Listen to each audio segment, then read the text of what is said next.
Comment devrait-on réagir quand on se rend compte que tant de personnes ne connaissent pas l'espérance que nous avons en Jésus-Christ ?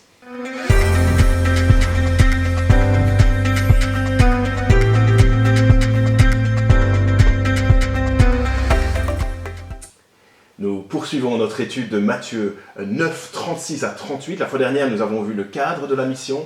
Nous vivons dans un monde dans le besoin. Des brebis blessées qui ont besoin de connaître le bon berger. Aujourd'hui, nous allons voir le cœur de la mission. Verset 36 de Matthieu à nouveau. À la vue des foules, il fut rempli de compassion pour elles. Le moteur de la mission de Jésus est son cœur. Il voit des brebis, son berger. Et il est touché au cœur, il a pitié de ce monde perdu. Le texte dit qu'il était rempli, ému de compassion. Le mot dit qu'il est pris par les tripes, ses entrailles, il est presque blessé. Il est étonnant de constater un peu le peu de compassion et de pitié que nous avons pour les personnes ennuyeuses. C'est fou comme on s'impatiente quand un enfant n'a pas appris de ses erreurs précédentes, comme on devient grincheux quand on doit aider cette personne pour la 100e fois. Mais ce n'est pas le cas pour Jésus. Jésus fait preuve d'une telle compassion à l'égard des perdus.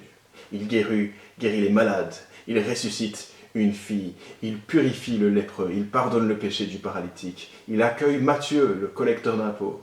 Qu'est-ce qui le motive ? Son cœur rempli de compassion pour les perdus. Donc, quand Jésus voit la peine d'un monde en rébellion contre Dieu, Jésus ne traîne pas les pieds, il s'approche, il vient à nous. C'est incroyable. C'est d'ailleurs comme cela que l'Éternel se révèle dans l'Ancien Testament, un Dieu de grâce et de compassion, qui est riche en bonté et en fidélité. Et Jésus est l'image parfaite du Père. Éloignons-nous de l'idée que Jésus-Christ serait pas tellement intéressé par ce monde, qu'il se désintéresse lorsque nous avons péché ou échoué. On a besoin d'entendre cela pour nous-mêmes, lorsque nous avons nous-mêmes chuté. Si vous voulez trouver une personne plus compatissante que Jésus, cette personne n'existe pas. Mais fondamentalement, quelle est l'attitude de Jésus vis-à-vis de la Belgique, de la France, etc. Celle de la compassion.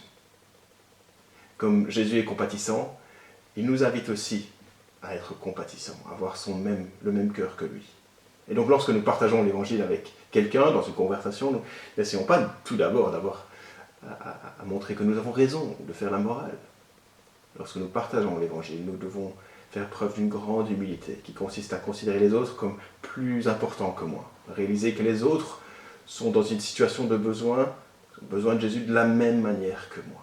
Moi aussi je suis dans le besoin en tant que pécheur, j'ai besoin du Sauveur, j'ai besoin d'un berger qui vienne me donner la vie, à mourir pour moi.